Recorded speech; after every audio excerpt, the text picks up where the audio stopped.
आज हम आपके सामने सेकेंडरी प्रोसेस ऑफ सोशलाइजेशन की चर्चा करेंगे। मैंने इससे पीछे आपके सामने प्रोसेस ऑफ सोशलाइजेशन में प्राइमरी प्रोसेस ऑफ सोशलाइजेशन की चर्चा की थी, जिसमें कि मैंने आपको उसके जो 4 महत्वपूर्ण कारक हैं, पालन पोषण प्रणाली, अनुकरण, संसूचन और सहानुभूति, इसकी चर्चा की थी। आज सेकेंडरी प्रोसेस ऑफ सोशलाइजेशन, जिसको हिंदी में गौण प्रक्रिया कहा जाता है, द्वितीय प्रक्रिया कहा जाता है, बिल्कुल नहीं भटकना है। आप जब भी प्रश्नों का हल करेंगे ना, पहले तो गौर से उस प्रश्नों को पढ़िएगा और फिर उसके बाद आप आंसर को देखिएगा। प्रश्न को पहले पढ़ना ज़्यादा ज़रूरी है। एक बात जो मैं जोड़ूँ कि मैं देखता हूँ कि बहुत सारे लोग पूरा का पूरा वीडियो नहीं सुन पाते हैं। आप शुरू से लेकर अंत तक पढ़ें और अगर आपको आवश्यकता जान पड़े तो आप हमारे चैनल को लाइक करें, आप सब्सक्राइब करें, ताकि मेरे जो बहुत सारे दर्जनों जो मेरे वीडियोज़ हैं अबाउट CTET, उसका लाभ आपको मिल सके।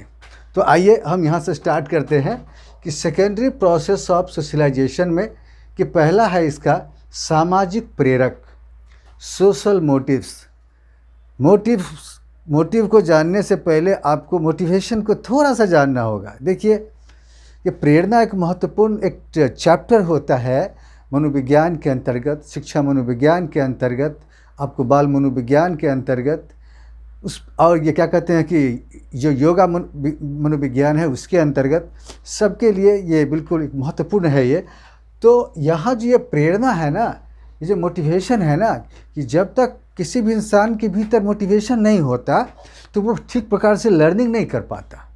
क्योंकि लर्निंग होने के लिए, किसी भी पाठ को सीखने के लिए, याद करने के लिए ज़रूरत इस बात की है कि उसके भीतर उससे संबंधित मोटिवेशन हो। और मोटिवेशन अगर उसके भीतर है तो अधिगम बहुत तेज़ी से कर लेता है। तो ये जो विभिन्न प्रकार के अधिगम बच्चे जो बाल्यावस्था के में जो आते हैं, और बाल्यावस्था से लेकर किशोरावस्था तक जो डिफरेंट टाइप्स ऑफ जो इस एलिमेंट्स के जरिए जो उसका सोशलाइजेशन होता है, तो उसमें आवश्यकता इस बात की है कि उसका मोटिवेशन स्ट्रांग हो।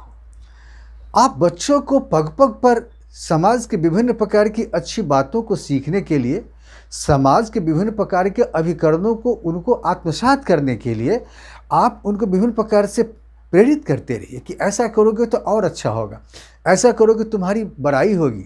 अगर ज़रूरत पड़े तो उनको मोटिवेशन उनका बढ़िया हो, इसके लिए आप पुरस्कार की व्यवस्था कर दीजिए। कहीं कहीं लोग दंड की भी व्यवस्था करते हैं, लेकिन पुरस्कार सबसे सर्वोत्तम उपाय है। अगर आप बच्चों को इस प्रकार से मोटिवेट करेंगे तो बच्चे का अधिगम बढ़िया होगा, और अधिगम ही बढ़िया नहीं होगा, इसके साथ साथ उसके जितने सारे इंटरनल डेवलपमेंट हैं वो सही प्रकार से होंगे और उसका सामाजिकरण बढ़िया होगा। दूसरा है उसका कि सहयोग, कोऑपरेशन। देखिए, कोऑपरेशन की ज़रूरत तो सबको है ना, हमको है, आपको है, सभी लोगों को है। तो और ख़ासकर ऐसे बच्चे जो दुनियादारी से अनभिज्ञ हैं, दुनियादारी में क्या हो रहा है उस बातों को समझ नहीं रहे, तो वहाँ पर ज़रूरत इस बात की है कि आप उसको पग पर सहयोग कीजिए।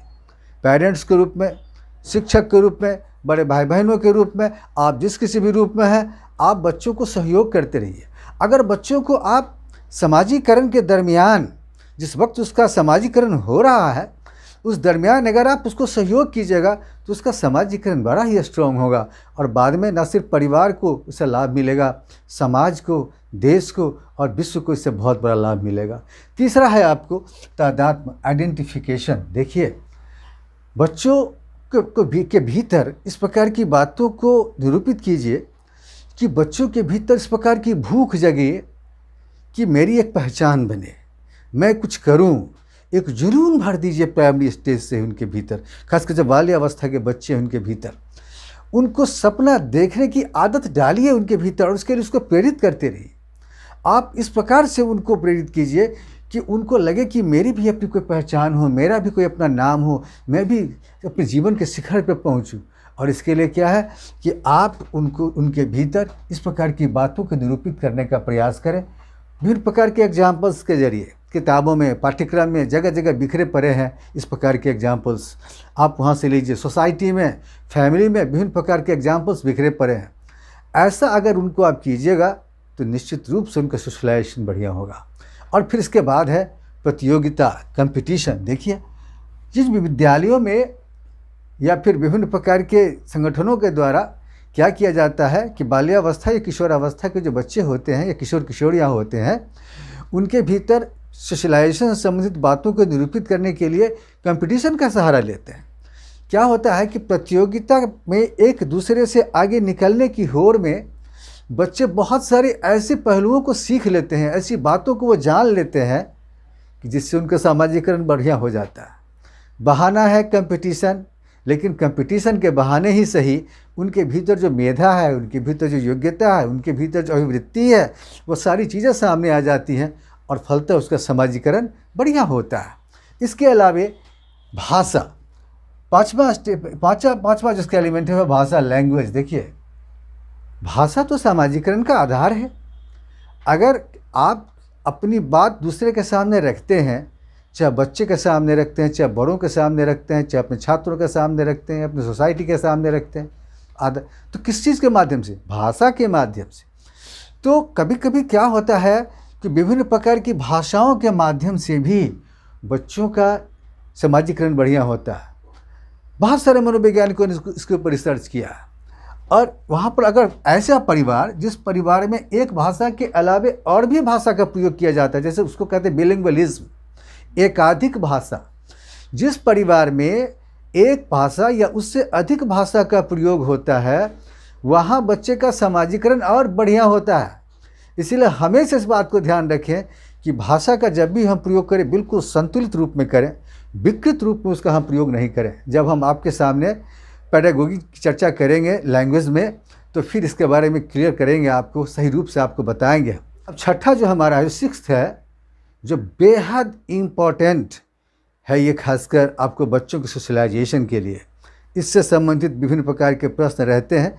जब हम सेट प्रैक्टिस आपको कराएंगे तो वहाँ आपको इस बात की जानकारी स्वतः ही मिल जाएगी। प्रोपेगेंडा, देखिए क्या होता है कि प्रचार के माध्यम से भी बहुत सारी ऐसी बातें जिनमें बच्चे दिलचस्पी नहीं लेते हैं। क्या होता है कि समाज में माता पिता के रूप में, शिक्षक के रूप में बहुत सारे लोग जब बहुत सारी बातें बच्चों को सिखाने का प्रयास करते हैं, तो अगर उसको नहीं समझ पाते हैं तो डिफरेंट टाइप्स ऑफ जो प्रोपेगेंडा होते हैं ना, उसके मार्फत से बच्चे सीख जाते हैं। अखबारों के माध्यम से, डिफरेंट प्रकार के चैनल के माध्यम से क्या होता है उसमें कि इस प्रकार के चैनल्स के माध्यम से जो विभिन्न प्रकार के प्रचार से जो बच्चे के सामने विभिन्न प्रकार की बातें आती हैं, तो क्या होता है कि बच्चे उसके माध्यम से परोक्ष रूप से ही सही, लेकिन उनका समाजीकरण बढ़िया हो जाता है। ये प्रचार भी जो है, ये प्रोपेगेंडा भी जो है, ये भी समाजीकरण का एक बहुत ही महत्वपूर्ण उसका एक एलिमेंट है। और एक और जो है महत्वपूर्ण, वह है संघर्ष, कन्फ्लिक्ट। देखिए, कन्फ्लिक्ट के माध्यम से भी, संघर्ष के माध्यम से भी बच्चे का समाजीकरण बढ़िया होता है। आप देखिएगा बहुत सारे ऐसे बच्चे होते हैं जिनको प्राइमरी स्टेज में उनके माँ नहीं होती, उनकी या बहुत के पिता नहीं होते, बहुत के परिवार की माली हालत अच्छी नहीं होती, परिवार की हालत बड़ी दुर्दशा वाली होती है। अगर आप बहुत सारे मनोवैज्ञानिकों की चर्चा करें तो बहुत सारे मनोवैज्ञानिक कहते हैं कि ऐसा परिवार, उसको भग्न परिवार कहा जाता है, टूटा परिवार कहा जाता है। और ऐसे परिवार में जो जन्म लेने वाले बच्चे होते हैं ना, बहुत सारे बच्चे तो ऐसे होते हैं कि सेल्फ मोटिवेटेड हो जाते हैं। उनको जैसे जैसे नीड उनके जीवन में बढ़ता है, वैसे वैसे उस नीड को पूरा करने के लिए वो स्ट्रांगली मोटिवेटेड हो जाते हैं। जैसे कि नीड, ड्राइव एंड इंसेंटिव, जो आपको मोटिवेशन के जो 3 महत्वपूर्ण स्टेप्स हैं, ये स्वतः ही उसमें जागृत हो जाते हैं। और फिर वो क्या होता है कि उस परिस्थितियों के साथ वो जूझता है, परिस्थितियों के साथ वो संघर्ष करता है। और फिर क्या होता है कि परिस्थितियों के साथ जूझने के दरमियान, परिस्थितियों के साथ संघर्ष करने के दरमियान, उसके भीतर सामाजिकरण से संबंधित जो विभिन्न प्रकार के अभिकरण हैं, वो उसके भीतर स्वतः निरूपित हो जाते हैं और उसका सामाजिकरण बहुत ही बढ़िया होता है। बहुत सारे ऐसे एग्जाम्पल हैं। आप फिल्मों में इस प्रकार के विभिन्न प्रकार के किरदार, विभिन्न प्रकार के जो कलाकार हैं वो निभाते हैं। आम जिंदगी में भी आप अपने अगल बगल में देखिएगा, अपने टोले में देखिएगा, कोई आदमी तो अपने परिवार में देखिएगा कि संघर्ष करने के दरमियान ही उनके भीतर विभिन्न प्रकार के सामाजिक अभिकरणों का निरूपण हो गया। तो जाहिर है कि ये जो महत्वपूर्ण जो 7 जिस एलिमेंट्स की मैंने चर्चा की आपके सामने अभी, कि ये जो सेकेंडरी प्रोसेस ऑफ सोशलाइजेशन है, इसके ये बिल्कुल बहुत ही महत्वपूर्ण एलिमेंट है। अगर इसके माध्यम से हम बच्चों को सही प्रकार से एजुकेट करते हैं या इसके माध्यम से बच्चों को सही प्रकार से ट्रेन अप करते हैं तो बच्चों का सोशलाइजेशन बहुत ही मजबूत होता है। तो किसी भी बालक के, किसी भी बालिका के भीतर सामाजिकरण से संबंधित अभिकरणों को निरूपित करने में ये जो प्राइमरी प्रोसेस जो है सोशलाइजेशन का और जो सेकेंडरी प्रोसेस जो है सोशलाइजेशन का, ये बहुत ही महत्वपूर्ण है। अगर इसके ऊपर सही रूप से काम किया जाए तो किसी भी बच्चे का सामाजिकरण खराब नहीं होगा, सभी बच्चों का सामाजिकरण बढ़िया होगा। जब सामाजिकरण बढ़िया होगा तो उसका समाज बढ़िया होगा, वो देश बढ़िया होगा, वो विद्यालय बढ़िया होगा और वो संसार बढ़िया होगा। तो आगे हम इसी क्रम को जारी रखते हुए फिर इसके आगे फिर के जो टॉपिक्स हैं उसकी चर्चा आपके सामने करेंगे और फिर उसके बाद हम सेट प्रैक्टिस करेंगे जिसमें कि इस टॉपिक से संबंधित जो भी प्रश्न होंगे जो उसका हम समाधान आपको बताएंगे। और अगर अभी तक भी आपने सब्सक्राइब ना किया हो या अगर आपको पसंद आया हो मेरा ये वीडियो तो आप इसको लाइक करें, आप इसको शेयर करें और फिर अगले वीडियो में हम आपके सामने फिर इसके अगले टॉपिक को लेकर हम फिर से हाजिर होते हैं।